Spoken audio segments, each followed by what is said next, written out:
So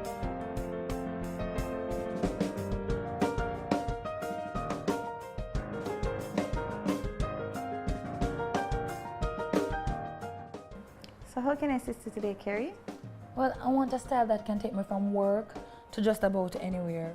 And as usual, I want to talk to you about another viable career option. And as I'm here with my stylist, Keisha, what better career to talk about than the one she executes so well? So what do you think about that, Keisha? That's right. All right, welcome to Career Talk.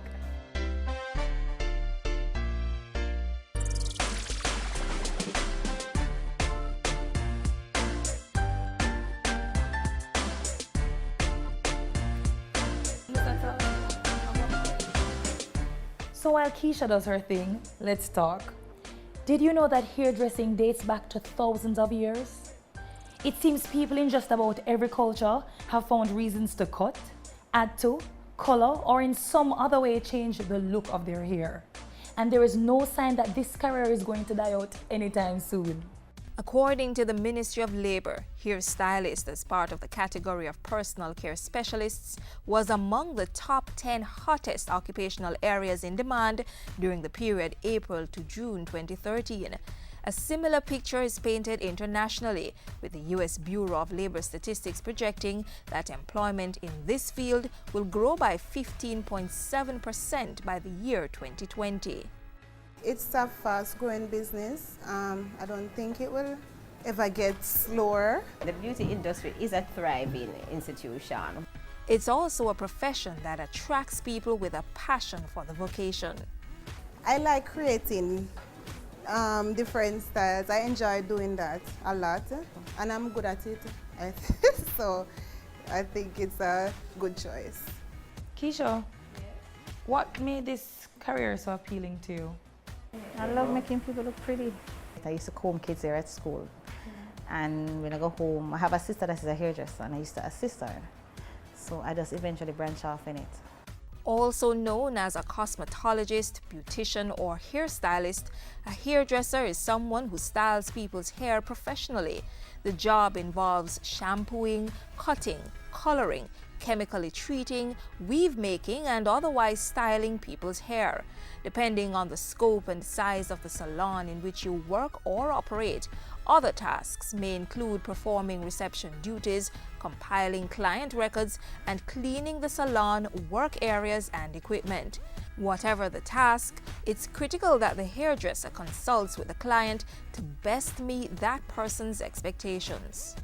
They only focus on the treatment of the hair as well, because they want to inform the client what is happening underneath, whether or not the scalp is okay. So they also consult and give direction as to what is best for the client. Keisha, what are you doing now? I'm doing a soft twist because they told me that your hair is thin and you don't want it to look stringy. So I gave the soft twist so it have volume. I like it. Thanks. All right. All right, so tell me, what are some of the hygiene or safety measures that stylists must take when dressing people's hair? Your hands must be clean.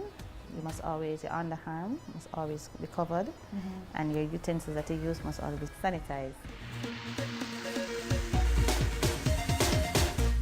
Do you have to attend beauty school before actually Yes. working in this industry? Yes. It is best to be trained, so you know knowledgeable about the field, as well as you can talk to somebody on the theory aspect of it, because it's not knowing just how to do a hairstyle, but you also need how to maintain the hairstyle and best practices such as health and safety. What is good for the hair? What is not good? What is the hair saying? You'll also need a license to practice in Jamaica and most other countries.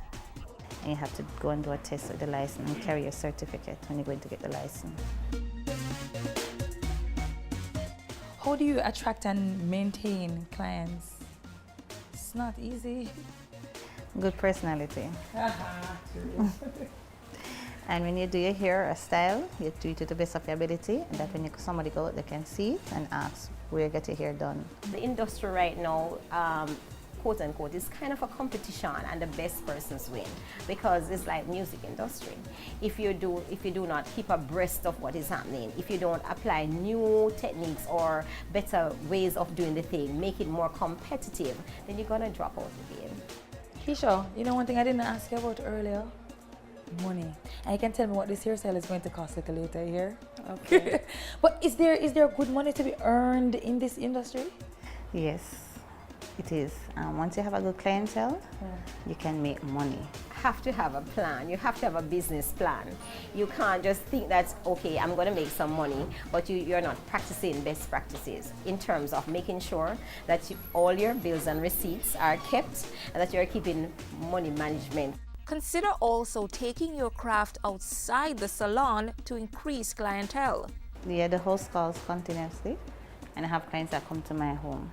You could also find opportunities in a number of other places, such as hotels, hospitals and care homes, and cruise ships. Plus, cosmetologists working in the theater, film, and television industries generally earn top salaries.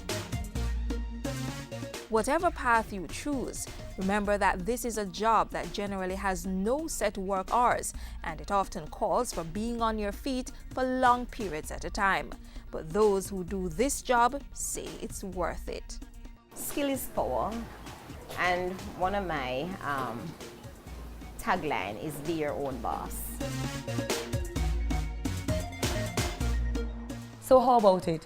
Can you see yourself in Keisha's position, creating beautiful art with people's hair? While Keisha continues to do her thing, we've got some news development that might be of interest.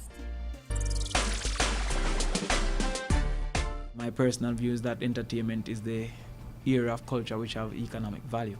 And the Ministry of Tourism and Entertainment wants to boost that value for its practitioners. At a JIS think tank session in August, the Minister of State for Tourism and Entertainment, Damien Crawford, announced that a local entertainment registry was close to coming online. Among other things, the registry will provide a central portal for listing Jamaican entertainment services and companies. That and other factors should address the informality that has traditionally characterized how the industry is operated. And that informality has caused for limited development or not maximizing the development from the entertainment. The state minister says it will also support the free movement of entertainment practitioners internationally and across the region. In particular within CARICOM, under the Treaty of Chaguaramas, where the major reason for non-admittance is the lack of knowledge that they are actually entertainers. So there's no basis to prove who an entertainer is when they go to the embassy or when they're traveling. The Tourism and Finance Ministries are also discussing the possibility of tax waivers that may be granted to artists. And so, equally, it is a start for what we call the tools of trade. If it is that we are going to commit to giving any industry tax breaks, we must have an understanding of who the practitioners are and by extension what the estimated costs are and who qualifies and who doesn't qualify. it's proposed that entertainers will pay a small fee for registration, which will have to be renewed periodically. In the meantime, the State Minister wants all to be assured that the registry will not be used as a means of taxing persons. So a registry in itself can't tax you, tax on your earnings. While we're working on something to tax entertainers, it's not going to be the registry. As you can see, we're almost done here, but Career Talk continues with some tips to help you get ahead professionally. Did you know that the Ministry of Labour and Social Security operates an online system to provide important labour information and help job seekers? Our career tip this week: take a virtual tour of the National Labour Market Information System, the LMIS.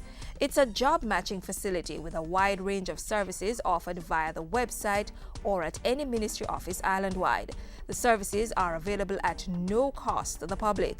The LMIS has three components. The Electronic Labour Exchange ELE matches job seekers with employers. There is also a skills bank, which is a database of Jamaicans with certified skills. And the third component is the Labour Market Intelligence, a combination of current and historical data on the local economy, population, and labour market. It also includes information on training opportunities for the youth, sources of funding for education, the most frequently advertised jobs, and summaries of labour market research conducted by the ministry. The LMIS has assisted hundreds of persons to gain employment. Log on and see what it has to offer.